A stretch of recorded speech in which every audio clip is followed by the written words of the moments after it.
Aloha, Jethro. Great job today with our plectrum banjo here. If we did not have this top string, it would be called a tenor. A tenor refers to the 4 strings and to the size.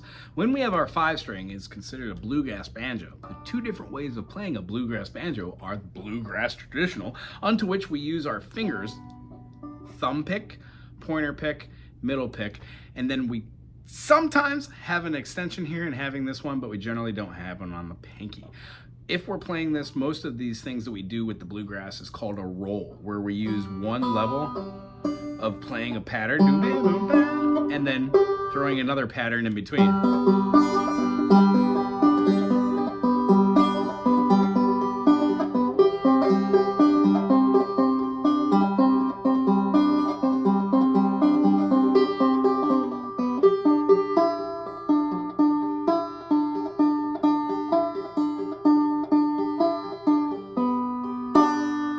Kind of feeling we want to have in the beginning doing slow movements and rolls. That's about at 40 beats per minute.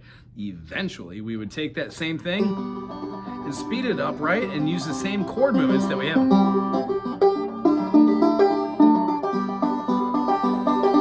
which is why it leads me to the second one that I really dig, called claw hammer.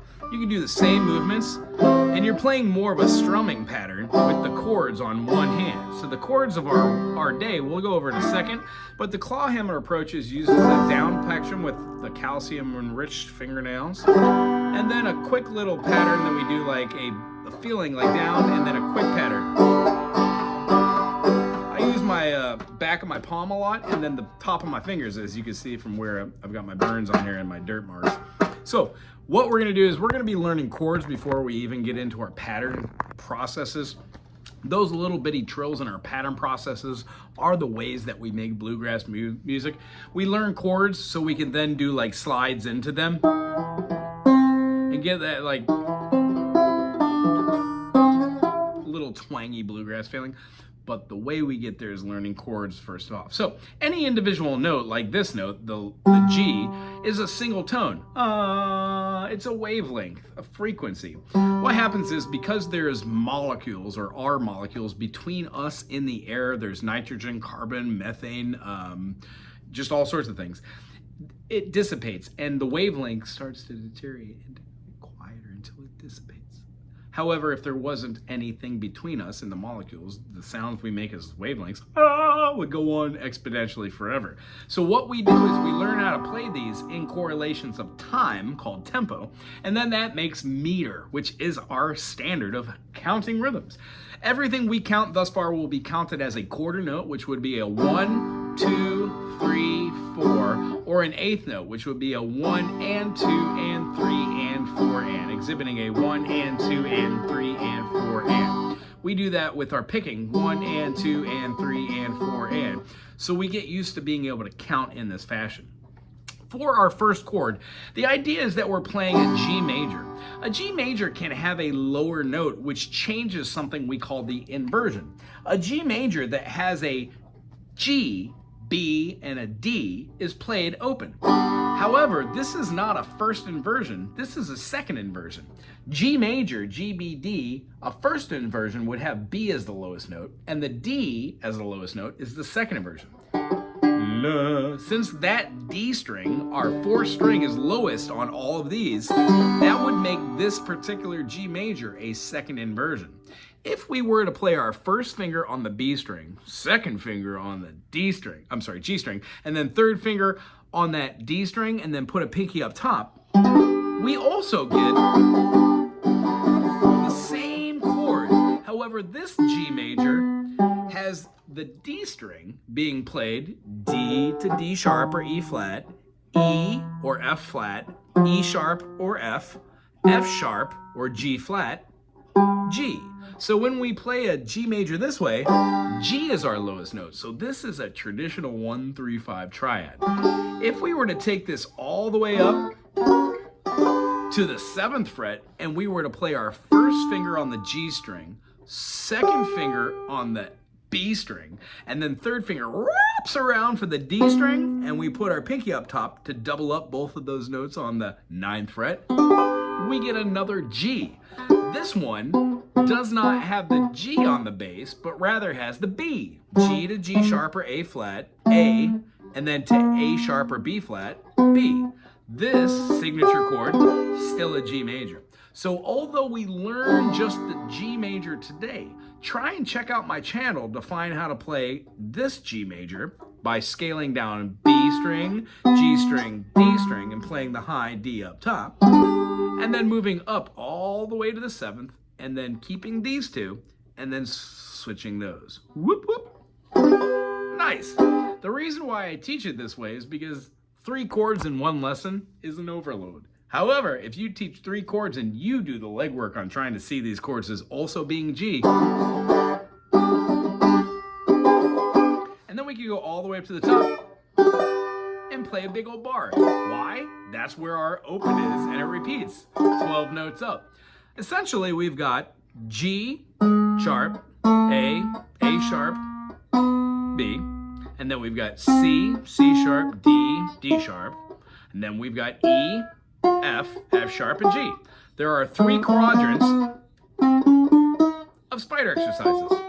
So what I'd like you to do is try and go up in a major scale and hear how a G would go to an A, that's a whole step. A then one goes to a B, that's a whole step. Our naturally occurring half step is a C. C to D is a half step. D to E is a whole step. E to F sharp is a whole step, and then F sharp to G is a half step. No matter where you start on this thing, pick a note anywhere.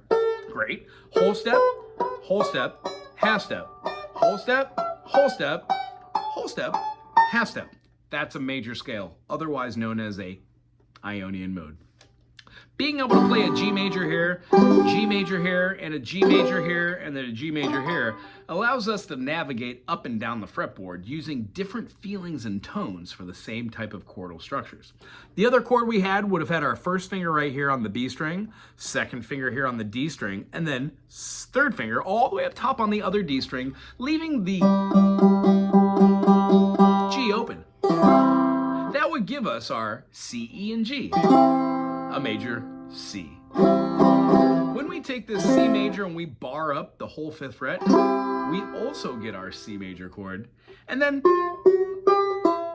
when we play the same shape that we learned for our secondary, or not our second version, but just the G major, but we scoot that all the way up to right here at the 8th fret, we get a C major as well, meaning B string, G string, D string, D string, G, G sharp, A sharp, B, C. C major in a second fingering, C major in a second fingering, C major with second fingerings. You guessed it, play with all your fingers. Taking this all the way up, there's our next C major. Nice. And then, of course, when we get up here, we can play that same C major,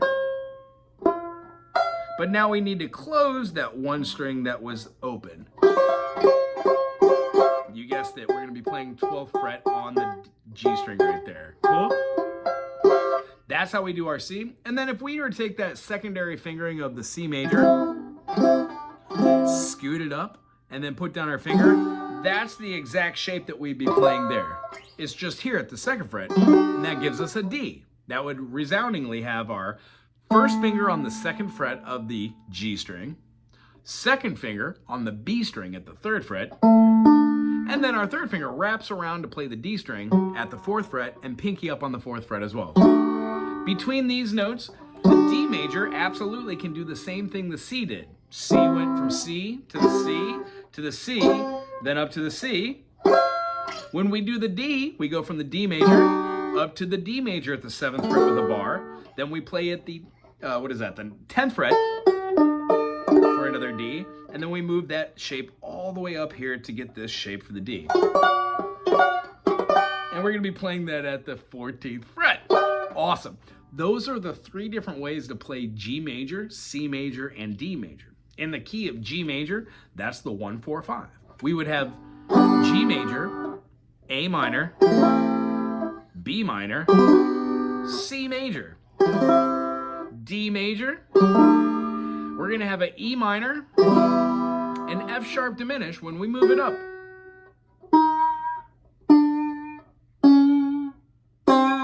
Hear how those two notes really make that diminished sound using the F sharp? And then that F sharp diminished goes back to our G major. Do, re, mi, fa, sol, la, ti, do. We'll learn the other chords for G major, but start with those 3 this week. Have fun and try and write a little ditty. Any way you want to do it. If you want to put on your plectrum fingers, go ahead and do that, and then try and play out some individual notation. Next week, we're going to do a little introductory to the bluegrass form. We're going to call it the backwards roll, and we're going to show you how to play those 3 chords doing a forwards roll and a backwards roll because they're just opposites. Okay, it's good seeing you. Till next time.